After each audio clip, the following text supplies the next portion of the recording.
പരിപാടിയിലേക്ക് ഞാൻ ചെന്നുപെട്ടത് നമ്മുടെ ജഗദീഷ് സാർ വഴിയാണ്. ഞങ്ങൾ തമ്മിൽ ഫാലിനുള്ള സൗഹൃദത്തിൻ്റെയും പരിചയത്തിൻ്റെയൊക്കെ അടിസ്ഥാനത്തിൽ മുത്തശ്ശനല്ല, പുതിയ യുവത്വം. അതെ അതെ. രേവതി ഡബിങ്ങിന് വരുന്നു.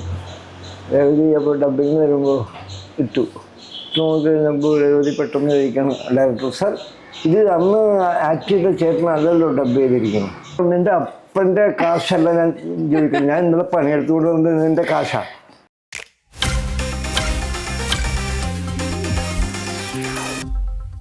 So welcome to face time with Surya സുദർശൻസ്.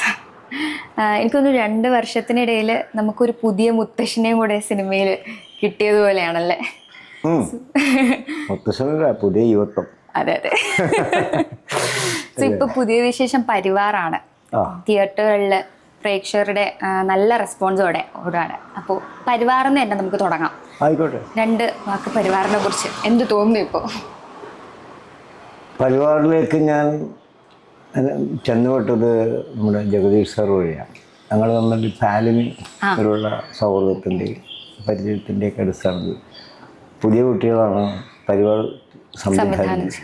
ഒരു ഫഹദ്, പിന്നെ ഒരു ഉത്സവവും. അപ്പോൾ അവർ ഇതിനു മുന്നേ ഒരു സിനിമ ചെയ്തിരുന്നു, ഡിജിറ്റൽ വില്ലേജ് എന്ന് പറഞ്ഞു. വളരെ ശ്രദ്ധേയപ്പെട്ടതാണ്. തിയേറ്ററിലല്ല, OTT-ലൊക്കെ നന്നായിട്ട് പോയൊരു സിനിമയാണ്. പ്രത്യേക കാഴ്ചപ്പാടാണ് ഉള്ള സിനിമയാണ്. അപ്പോൾ അവരുടെ പുതിയ സ്ക്രിപ്റ്റ് ജഗദീഷ് സാറിനെ ആദ്യം വിളിക്കുന്നു. അപ്പോൾ ഇങ്ങനെ സ്ക്രിപ്റ്റ് ചർച്ച ചെയ്തൊക്കെ വന്നു കഴിഞ്ഞപ്പോൾ അതിലുള്ള ഒരു ചെറിയച്ഛൻ്റെ വേഷം, മുത്തച്ഛനല്ല ചെറിയച്ഛൻ്റെ വേഷം ഇങ്ങനെ വായിച്ചു വന്നപ്പോൾ മൂപ്പര് പറഞ്ഞത് നമുക്ക് നമ്മുടെ അപ്പൂപ്പനെ കൊണ്ട് ചെയ്യിപ്പിക്കാം, ഫാലിമയുടെ അപ്പൂപ്പനെ കൊണ്ട് ചെയ്യിച്ചു നന്നാവുന്നു. അങ്ങനെയാണ് ഞാൻ പരിവാറിൽ ചെന്ന് വിടും. 2 കുഞ്ഞു പിള്ളേരുണ്ട്, ചെറുപ്പക്കാർ, വളരെ പ്രായം കുറഞ്ഞ ആളുകളാണ് ചെയ്തത്. അവർ സ്റ്റോറിയൊക്കെ പറഞ്ഞു. അപ്പം എനിക്ക് തോന്നി ഒരു രസകരമായ കഥാപാത്രമാണ്. മാത്രമല്ല ഈ ഫാലിമി ചെയ്തു വെച്ചേക്കുന്നതുകൊണ്ട്, ഫാലിമി സിനിമ കണ്ടതല്ലേ, അതിലെൻ്റെ ഗെറ്റപ്പ് വേറെയാണ്. ഈ മൊത്തം നരച്ചു അല്ലേ, അല്ലല്ല. അതുകൊണ്ടൊരു ഗുണമുണ്ട് എനിക്ക്, പുറത്തൊക്കെ ഇറങ്ങി വളരെ ഈസിയായിട്ട് നടക്കാം. കാരണം ഫാലിമി ഒരു ഹിറ്റ് സിനിമയായിരുന്നുകൊണ്ട് ആളുകളെല്ലാവരും കണ്ടതുകൊണ്ടും പിന്നെ എന്തോ ഗുരുക്കന്മാരുടെ അനുഗ്രഹവും പുണ്യവും മാതാപിതാക്കളുടെ അനുഗ്രഹമൊക്കെ ഉണ്ടേ എൻ്റെ കഥാപാത്രം നന്നായി എന്നൊരു അഭിപ്രായം തരികയും അതുവഴി നമ്മൾ ചെല്ലുന്നതുകൊണ്ട് ഫാലിമയിൽ അപ്പൂപ്പനാണെന്ന് പറയുമ്പോൾ ഒരു സ്നേഹം ഉണ്ടാകും. അപ്പോൾ ആ ഗെറ്റപ്പ് അല്ല, ഇത് വേറൊരു എൻ്റെ ഈ ഒറിജിനൽ ഗെറ്റപ്പിൽ ചെയ്യാൻ പറ്റുന്നതാണ്. പിന്നെ ഫാലിമയുടെ ഒരു ഇമേജൊന്നും ഇല്ല ഇതിന്, ഇത് വേറൊരു പാറ്റേൺ. അപ്പോൾ അതുകൊണ്ട് വ്യത്യസ്ത, അല്ലെങ്കിൽ നമ്മൾ ഈ ഒരേ തരത്തിൽ പെട്ടുപോകും. അപ്പോൾ അത് പെടാതിരിക്കാനുള്ള ഇതും തോന്നി. ഫാലിമിക്ക് ശേഷം എങ്ങനെയായിരുന്നു ജീവിതം ചേഞ്ച് ആയത്? ഇപ്പൊ ഞാൻ തന്നെ മഴക്കാലം വെച്ചിട്ട് സാറിന് ഒരുപാട് വട്ടം കാണുമ്പോഴേ എൻ്റെ കൂടെയുള്ള ഫ്രണ്ട്സൊക്കെ പറയാണ്ട് ഫാലിമിയിലെ അപ്പൂപ്പനല്ലേ പോകുന്നത്. അപ്പൊ എങ്ങനെയായിരുന്നു പ്രേക്ഷകരുടെ ഒരു റെസ്പോൺസ് ഒക്കെ? അല്ല, പ്രേക്ഷകരെന്ന് വെച്ചാൽ എന്തോ ആ കഥാപാത്രത്തിൻ്റെ എഴുത്തിലെ പൂർണ്ണത കൊണ്ടാകാം വളരെ സ്നേഹവും ചെല്ലുന്നിടത്ത്. നമ്മളോട് ചെന്നേരം സത്യം പറയാമല്ലോ, പെൺകുട്ടികളാണ് കേട്ടോ കൂടുതൽ തിരിച്ചറിയുന്നത്. എല്ലാവരും അവർ തിരിച്ചറിയുന്നുണ്ടായിരുന്നു. അപ്പോൾ എല്ലാവരും വളരെ സ്നേഹത്തോടെ. പിന്നെ എനിക്ക് ഒരുപാട് ഫോൺ കോൾസൊക്കെ എന്നതും എന്നെ കാണുമ്പോൾ ഇതുപോലത്തെ ഒരു അപ്പൂപ്പനെ ഞങ്ങൾക്ക് കിട്ടിയത് നമ്മൾ ആഗ്രഹിക്കുന്നു എന്നൊക്കെ പറയുമായിരുന്നു. അപ്പം അത് ഒരു സന്തോഷം. ഞാൻ പക്ഷേ സത്യം പറഞ്ഞ സിനിമ ഒരു കാലത്തും എൻ്റെ സ്വപ്നമായിരുന്നില്ല. സിനിമയെക്കുറിച്ച് ഞാൻ ചിന്തിച്ചിട്ട് പോലുമില്ല. ഇന്ന് എൻ്റെ യൗവനകാലത്തൊക്കെ കൊച്ചു കൊച്ചു അവസരങ്ങളൊക്കെ വന്നിട്ടുണ്ട്. പക്ഷേ ഈ അടിസ്ഥാനപരമായി ഞാനൊരു നാടക പ്രവർത്തകനാണ്, നാടകക്കാരനാണ്. 55 വർഷമായിട്ട് നാടകത്തിൽ നിൽക്കുന്ന ആളാണ്. അപ്പോൾ ഈ നാടകം എന്ന് പറഞ്ഞാൽ പഴയ കാലത്ത് ഞാൻ എൻ്റെ യൗവനകാലത്തൊക്കെ എന്ന് പറഞ്ഞാൽ ഭയങ്കര തിരക്കാണ്. ഈ ഓരോ സംഘത്തിൻ്റെ കൂടെ യാത്ര ചെയ്യുന്നതുകൊണ്ട്. അപ്പോൾ കൊച്ചു കൊച്ചു അവസരം വന്നെങ്കിലും പോകാൻ കഴിഞ്ഞിട്ടില്ല. പിന്നെ ചെന്ന് കഴിഞ്ഞാലുള്ള പ്രശ്നം, നമ്മൾ പുതുതായിട്ടൊക്കെ ചെല്ലല്ലേ, അപ്പോൾ അവിടെ നമ്മൾ ഈ കാത്തിരിപ്പ് വലിയ പാടാണ്. അന്നത്തെ കാലത്ത് നമുക്ക് സിനിമയിൽ വലിയ അതൊരു ആകർഷകത്വം തോന്നാത്തത് കൊണ്ട് തന്നെ കുറച്ച് കഴിയുമ്പോൾ അത് ബോറാണ് കാത്തിരിപ്പ്. അപ്പോൾ അങ്ങനെ വന്നു ഫാലിമിയിലേക്ക് ഈ പറഞ്ഞ പോലെ ഞാൻ പോലും അറിയാതെ ചെന്നെത്തപ്പെടുകയായിരുന്നു. അപ്പോൾ അത് കഴിഞ്ഞപ്പോൾ എന്നെ അറിയാവുന്നവർക്ക് നാടകക്കാരനുണ്ടെന്ന് നമുക്കറിയാം. ഇത് ചെല്ലുന്നവർക്കൊക്കെയുള്ള ഒരു സ്നേഹവും സന്തോഷവും ഒരു പരിഗണനയും ഒക്കെ കിട്ടുന്നു. എങ്ങനെയായിരുന്നു നാടകത്തിൽ നിന്ന് സിനിമയിലോട്ട് എത്തിപ്പെട്ടത്? ആദ്യമായിട്ടൊരു സിനിമ ചെയ്യുന്നു? ആദ്യമായിട്ട് ചെയ്ത സിനിമ ഇതൊന്നും അല്ല. ഞാൻ കൊച്ചു കൊച്ചു സിനിമകളിലൊക്കെ ആദ്യം കുറച്ച് ചെയ്തു. തൃശ്ശൂർ പേരൂർ ക്ലിത്തം എന്ന് പറഞ്ഞ ഒരു ചെറിയ സീനിൽ പിന്നെ രേവതിയുമായിട്ടൊരു കോമ്പിനേഷൻ എനിക്ക് കിട്ടി. കൊച്ചു ഏറിയ 2-3 മിനിറ്റേ ഉള്ളൂ. അത്യാവശ്യം ഡയലോഗുണ്ട്. പിന്നെ അതിൻ്റെ ഗുണം എന്താണെന്ന് വെച്ചാൽ രേവതിയുമായിട്ടാണ് കോമ്പിനേഷൻ. ഞങ്ങളുടെ അവിടെ തന്നെ രേവതിയായിട്ടുള്ള കോമ്പിനേഷൻ ആദ്യത്തെ ഷോട്ട് എടുക്കുമ്പോൾ തന്നെ ഷോട്ട് ഓക്കെയാണ്. സംവിധായകൻ പറയുന്നത് രഞ്ജിത് ശങ്കർ എന്ന് പറഞ്ഞ സംവിധായകൻ ഓക്കെ. അപ്പോൾ രേവതി പെട്ടെന്ന് വന്നിട്ട് ഒന്ന് അവർ ഇവർ നോക്കും, മോണിറ്ററിൽ നോക്കിക്കഴിഞ്ഞിട്ട് സർവീ ടേക്ക് പോയി പോവാം.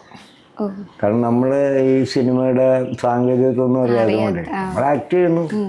എന്നോട് പറഞ്ഞു, ചേട്ടൻ ഒന്നുകൂടി തിരിഞ്ഞിരുന്നാൽ ചേട്ടന് കൂടി ഗുണകരമാകും, ചേട്ടൻ നല്ല എനർജറ്റിക്കായിട്ട് ചെയ്യല്ലേ. അപ്പോൾ അതുകൊണ്ട് ഇതിപ്പോൾ ഇങ്ങനെ സൈഡായി പോകും. കാണുന്നുണ്ടെങ്കിൽ തിരിച്ചറിയില്ല. ചേട്ടൻ ഇത്ര എനർജറ്റിക്കായിട്ട് ചേട്ടന് മുഖം കൂടി കാണണ്ടേ. ചെന്ന് രവി ഡയറക്ടറോട് പറയുന്നു, ഡയറക്ടറോട് ശരി ഒന്നുകൂടെ എടുക്കാം, ഫോട്ടോ ഒക്കെയാണ് ഒന്നുകൂടി ചെയ്യാം. അപ്പോൾ ഡയറക്ടർ പറഞ്ഞാൽ അപ്പോൾ റിഹേഴ്സൽ പോകാം.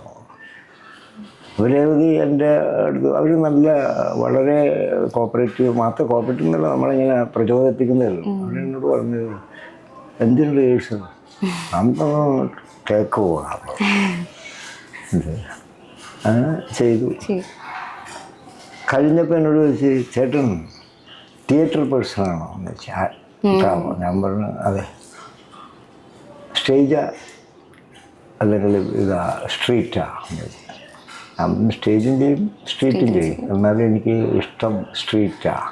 അപ്പോൾ അവർ ചോദിച്ചു, സ്ട്രീറ്റിൽ എത്ര പ്ലേ ചെയ്ത് കാണും, എത്ര സ്ട്രീറ്റിൽ? നമ്മൾ പറഞ്ഞാൽ 10,000. കാരണം 78 സ്ട്രീറ്റ് പ്ലേ ആയിട്ട് ഒന്നാളാണ്. 10,000-ലധികം സ്ട്രീറ്റിൽ. കാരണം അതാണ് ഈ ഓരോ സ്ഥലത്തും ചോദിക്കുന്നത്. ഇപ്പം ചോദിച്ചോളൂ എവിടെയാണ് എന്ന് പറയുമ്പോൾ നമ്മൾ പോകാത്ത തെരുവുകൾ കുറവാണ്. സ്ട്രീറ്റ് വൈസിൽ ഒരുപാട് സ്ഥലത്ത് പോയിരിക്കുന്നത്. അപ്പോൾ അവർ പറഞ്ഞു അതാണ് ചേട്ടനുള്ള എനർജി, സ്റ്റേജും ചെയ്യും എങ്കിലും എനിക്കിഷ്ടം സ്ട്രീറ്റാണ്. അപ്പോൾ അവർ ചോദിച്ചത് എന്തുകൊണ്ടാണ് സ്ട്രീറ്റ് ഇഷ്ടപ്പെടുന്നത്?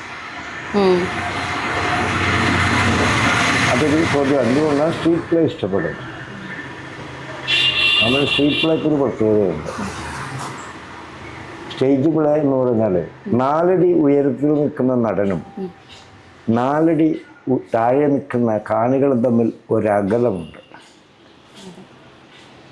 സ്ട്രീറ്റിൽ ആ അകലമില്ല. മറ്റൊന്ന്, സ്ട്രീറ്റിൽ അഭിനയമാണെന്ന് തോന്നിയാൽ പ്രേക്ഷകർ നമ്മളെ സ്വീകരിക്കില്ല. മനസ്സിലായി? ഇപ്പോൾ മദ്യപാനയുടെ സംഭവം നമ്മൾ അഭിനയിക്കുമ്പോൾ സ്ട്രീറ്റിലാണെങ്കിൽ കാണുമ്പോൾ അവർക്ക് മദ്യപാനിയായിട്ട് തന്നെ തോന്നണം. ഒറിജിനലാണത്, ഇത് അഭിനയിക്കുകയാണെന്ന് തോന്നണം. ബിഹേവിങ് എന്ന് പറഞ്ഞ സാധനം സ്ട്രീറ്റ് പ്ലേക്ക് കൂടുതലാണ്. സ്ട്രീറ്റ് പ്ലേ എന്ന് പറഞ്ഞാൽ ഞാൻ ഉദ്ദേശിക്കുന്നത് പലതരം സ്ട്രീറ്റ് പ്ലേ ഉണ്ട് കേട്ടോ. ഞങ്ങളൊക്കെ ചെയ്യുന്നത് ഇപ്പോൾ നിങ്ങൾ കണ്ടു കാണും, സ്ട്രീറ്റിലേക്ക് യൂണിഫോം ഒക്കെ ഇട്ടിട്ട് പ്ലേ ചെയ്യുന്നത്. ഞങ്ങൾ ആ പ്ലേക്കാരല്ല, നാച്ചുറലാണ്. അപ്പം അത് ഒരു ഉദാഹരണം പറഞ്ഞാൽ, ഞാനും എൻ്റെ ഭാര്യയായിട്ട് അഭിനയിക്കുന്ന ഒരു സ്ത്രീ കൊണ്ട് ധരിക്കാം. നമ്മൾ ഗ്രാമവാസികളാണ് ധരിക്കുക. ഇവിടെ ഗ്രൗണ്ടിൽ അനൗൺസ് ചെയ്തിട്ടുണ്ടാവും ഇവിടെ സ്ട്രീറ്റ് പ്ലേൻ്റെ ആളെ കൂട്ടാൻ വേണ്ടി. കുറേ പേര് ആ ഗ്രൗണ്ടിൽ ഇങ്ങനെ അതൊക്കെ അറേഞ്ച് ചെയ്ത് വെക്കും, ഇങ്ങനെ സ്ട്രീറ്റ് പ്ലേക്ക്. അപ്പോൾ ഇതിൽ നിന്നൊക്കെ മാറി ഞാനും എൻ്റെ ഭാര്യയായിട്ട് അഭിനയിക്കുന്ന സ്ത്രീ ഈ സാധാരണ മനുഷ്യരെ പോലെ ഒരു ഷർട്ട് മുണ്ടൊക്കെ കൊടുത്ത് അവർ ഇതുണ്ടാവും. ഏതെങ്കിലും അവിടുത്തെ പച്ചക്കറിക്കടയുടെ വാതിക്കൽ നിൽക്കായിരിക്കും. നമ്മളവിടെ പച്ചക്കറിക്കട നമ്മളവിടെ മുതൽ തന്നെ പ്ലേ തുടങ്ങാം. ഈ അരങ്ങ് സ്ട്രീറ്റിൽ ഇവിടെ വേദി ഒരുക്കുന്നവരുമായിട്ട് നമുക്ക് യാതൊരു ബന്ധവുമില്ല. നമ്മളവിടെ നമ്മളിതിൽ അഭിനയിക്കുന്നവരാണെന്ന് നാട്ടുകാർക്കും തോന്നുന്നില്ല. നമ്മളിപ്പോൾ പച്ചക്കറിക്കട അവിടെ നിൽക്കുന്നു, ഭാര്യ പച്ചക്കറിക്കടക്കാരനോടെ സംസാരിക്കാൻ. ഇങ്ങനെ തക്കാളിക്ക് എത്ര? അപ്പോൾ തക്കാളിക്ക് ഇപ്പോൾ 60 രൂപ. 60? ഇത് കഴിഞ്ഞ ആഴ്ച തക്കാളിക്ക് 35 രൂപയല്ലേ ഉണ്ടായിരുന്നു. അല്ല, അതിപ്പോൾ വരുന്നില്ല. അതായത് ആ പച്ചക്കറി കടക്കാരനെ കൂടി നമ്മൾ ഈ നാടകത്തിലേക്ക് കൊണ്ടുവരിക. അയാൾ അറിയുന്നില്ല, അയാൾ നമ്മൾ ഒരു പ്ലേ ആരംഭിച്ചിരിക്കുകയാണ്. മനസ്സിലായി? അപ്പോൾ ഈ ഭാര്യയുടെ അടുത്ത് ഞാനിങ്ങനെ നിൽപ്പുണ്ടാവും. ഇവരിങ്ങനെ പച്ചക്കറി അത് ചോദിക്കുന്നു, അയ്യോ മറ്റു ഉരുളക്കിഴക്കിന് ഇങ്ങനെ ചോദിച്ചുകൊണ്ടിരിക്കുമ്പോൾ ഞാൻ ഭാര്യയുടെ അടുത്ത് വന്നിട്ട് അവരിങ്ങനെ തോണ്ടിയിട്ട് 50 രൂപ. 50 രൂപ? എൻ്റെ കയ്യിൽ അവിടെ 50 രൂപ. 50 രൂപ കിട്ടുന്നു. എന്തെങ്കിലും ഞാൻ കൊണ്ടുവന്നിട്ട് 1000 രൂപ വന്നതല്ലേ, ജോലി കഴിഞ്ഞ് വന്നിട്ട് 1000 രൂപ തന്നില്ല. 50 ഈ 1000 രൂപ നിങ്ങൾ തന്ന അതങ്ങനെ ശരിയാവണം. ഞാൻ ആ സൊസൈറ്റി കൊണ്ട് അടച്ചു, അവിടെ അടച്ചു, ഇവിടെ അടച്ചു, പിന്നെ ഇവിടുന്ന് കാശ്. എനിക്ക് 50 രൂപ വേണം, എനിക്ക് ബീഡി വാങ്ങണം, ഒരു ചായ കുടിക്കണം, അല്ലേ? എൻ്റെ ഒരു കാശില്ല. ഇതിങ്ങനെ പറഞ്ഞ് നമ്മൾ തർക്കത്തിലേക്ക് എത്തുക. അപ്പോൾ അല്ലേ, അപ്പോൾ പച്ചക്കറിക്കാരൻ്റെ ഇടപെടാം. അല്ല, അതുകൊണ്ട് ശരിയല്ല. അവർ ഇതിങ്ങനെ പറഞ്ഞ് വഴക്കാവും നിങ്ങൾ. മനസ്സിലായി? ഏതെങ്കിലും ഒരു സ്ഥലത്ത് ഞാൻ പറഞ്ഞു, നിൻ്റെ അപ്പൻ്റെ കാശല്ല ഞാൻ ചോദിക്കുന്നത്, ഞാൻ ഇന്നലെ പണിയെടുത്തുകൊണ്ട് വന്നത് നിൻ്റെ കാശാണ്. ഇത് വഴക്കാവും. ഇവിടെ കിടന്ന് അടിയിടാൻ പറ്റില്ല. മനസ്സിലായോ? ഇങ്ങനെ പറഞ്ഞ് അവിടുന്ന് വഴക്കിട്ട് നടന്നു വരുന്നു. അപ്പോൾ അപ്പുറത്ത് വേറെ ആളിലൊക്കെ നമ്മുടെ നാടകക്കാരെ നമുക്ക് ആ തിയേറ്ററിലേക്ക് എത്തണം, ആ ഗ്രൗണ്ടിലേക്ക്. ഇങ്ങനെ അറിയാതെയാണ് നമ്മൾ എൻ്റർ ചെയ്യുന്നത്. അതായത് കണ്ടുകൊണ്ട് നിൽക്കുന്ന പ്രേക്ഷകരെ ഇതൊരു നാടകമാണെന്ന് തോന്നാതെയും അവരെയും കൂടി ചോദിച്ചും പറഞ്ഞും അവരോട് ചോദിച്ചും അവരെ കൂടി പങ്കാളികളാക്കി കളിക്കുന്ന ഒരു രീതി. എൻ്റെ സ്ട്രീറ്റ് പ്ലേ അങ്ങനത്തെ ട്രാൻസ്പോർട്ട് ബസ് നാടകം കളിക്കുന്ന നമ്മൾ ചിലപ്പോൾ അത് കുറച്ചും കൂടി ഇൻട്രസ്റ്റിംഗ് ആയിരുന്നു. അപ്പോൾ ഒരു ഗുണം എന്താണ്, സിനിമയിൽ വന്നപ്പോൾ എനിക്ക് ഗുണം എന്ന് വെച്ചാൽ സാധാരണ നാടകക്കാർ എന്ന് പറയുമ്പോൾ സ്റ്റേജ് നാടകം കളിക്കുമ്പോൾ എപ്പോഴും ഇത്തിരി വലുതാക്കി കളിക്കൊള്ളു. അതെ, ഞാൻ അതാണ് ചോദിക്കാൻ വന്നത്. ഇപ്പോൾ പൊതുവേ ഡ്രാമ ആകുമ്പോൾ കുറച്ച് ലൗഡായിരിക്കും, നമ്മളെ നാടകീയത കുറച്ച് ഡയലോഗ് ഡെലിവറിയിലും ഉണ്ടായിരുന്നു. ഫിലിമിലോട്ട് തുടക്കത്തിൽ വന്നപ്പോൾ ആ ഒരു ബുദ്ധിമുട്ടുണ്ടായില്ല. കാരണം ഞാനീ 10,000-ലധികം സ്ഥലത്ത് ഇതുപോലെ ബിഹേവ് ചെയ്തോന്നൊക്കെ അല്ലേ, ആ ഒരു നാച്ചുറാലിറ്റി. നമുക്ക് കാരണം ഈ ഇപ്പോൾ ആ ഭാര്യയും ഭർത്താവുമായിട്ട് ഞാൻ നേരത്തെ പച്ചക്കറി കടയുടെ മുമ്പ് നിൽക്കുമ്പോൾ പച്ചക്കറി കടക്കാരൻ തോന്നുകയാണ് ഇവർ നാടകം കളിക്കാൻ തോന്നിയാൽ അവർ മൈൻഡ് ചെയ്യില്ല. മനസ്സിലായി? അപ്പം നമ്മൾ പെരുമാറണം, ബിഹേവ് ചെയ്യണം. നമ്മളൊരിക്കലും കഥാപാത്രങ്ങളായിട്ട് തോന്നരുത്. സിനിമക്ക് അത് അനിവാര്യമാണ്. മറിച്ച് സ്റ്റേജ് നാടകത്തിന് ഇച്ചിരി വലുതാക്കി ചെയ്യുന്നതിന് കുറ്റം പറഞ്ഞിട്ട് കാര്യമില്ല. നമുക്ക് പരിമിതമായ സാങ്കേതിക സൗകര്യങ്ങൾ സ്റ്റേജിൽ കിട്ടുള്ളൂ. അപ്പോൾ ഉറക്കെ പറയേണ്ടി വരും. ഒരു മൈക്കേ ഉണ്ടാവുള്ളൂ, അത് ഉറക്കെ പറയേണ്ടി വരും. ഇല്ല, വലുതായി ക്ലോസപ്പ് ഇല്ല. അപ്പം അത് എന്നെ സംബന്ധിച്ചിടത്തോളം സിനിമയിലേക്ക് വന്നു കഴിഞ്ഞപ്പോൾ എനിക്ക് അല്ല എളുപ്പത്തിൻ്റെ അല്ല, അങ്ങനെ ബുദ്ധിമുട്ട് പെരുമാറ്റത്തിൽ തോന്നിയില്ല. അങ്ങനെ അഭിനയിക്കാൻ അങ്ങനെ തോന്നിയില്ല. അപ്പോൾ അങ്ങനെ അവരോട് പിന്നെ ഈ പറയല്ലേ രേവതി നാനോടുകൂടി പിന്നെ പ്ലേ ചെയ്യാനത്ത്.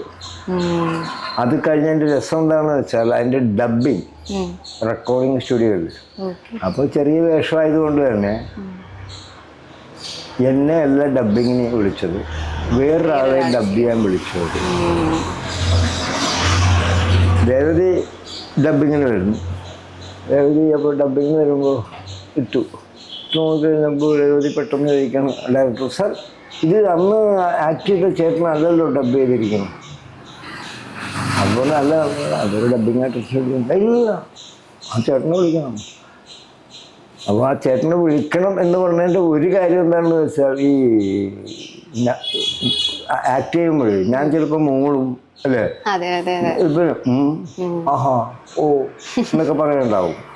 ഇത് ഡബ്ബിങ് ആർട്ടിസ്റ്റിന് കൃത്യം അളവ് കിട്ടണമെന്നില്ല. മനസ്സിലായോ? ചിലപ്പോൾ ലിപ്പ് അനക്കാതെ ആയിരിക്കും ശബ്ദം ഉണ്ടാക്കുന്നത്. അപ്പോൾ അവർക്കത് കണ്ടപ്പോൾ ആ ചേട്ടനെ വിളിക്കണം. എന്നിട്ട് പറയും ഞാൻ 2 മണിക്കൂർ സമയം ഞാൻ റെസ്റ്റ് എടുക്കാൻ ആ ചേട്ടൻ വരട്ടെ. ഞാൻ വരുന്നു, എന്നെ വിളിപ്പിക്കുന്നു, പെട്ടെന്ന് ഞാൻ വരുന്നു, പിന്നെ നിന്നു. അവർ പുറത്താല്ലേ, അവർ പുറത്താണ്. അത് പത്രമൊക്കെ വായിച്ചിരിക്കുന്നു. ഞാൻ കയറി ഈ പറഞ്ഞ പോലെ 10 മിനിറ്റ് കൊണ്ട് എൻ്റെ ഡബ്ബിങ് ഇറങ്ങി കഴിഞ്ഞാൽ പുറത്തേക്ക് ഇറങ്ങി കഴിഞ്ഞപ്പോൾ ലേഡി എന്നോട് ചോദിച്ചത് എന്താ റിഹേഴ്സൽ എങ്ങനെയായിരുന്നു ചോദിച്ചു. ഡബ്ബിങ് കഴിഞ്ഞു എന്നല്ല അവരുടെ, കാരണം ഞാനിതൊന്ന് ഡബ്ബിങ്ങിന് അത് നമ്മളില്ല മാഡം കഴിഞ്ഞോ വെയിറ്റ് ചെയ്യും ഞാൻ കേൾക്കട്ടെ എന്ന് പറയും.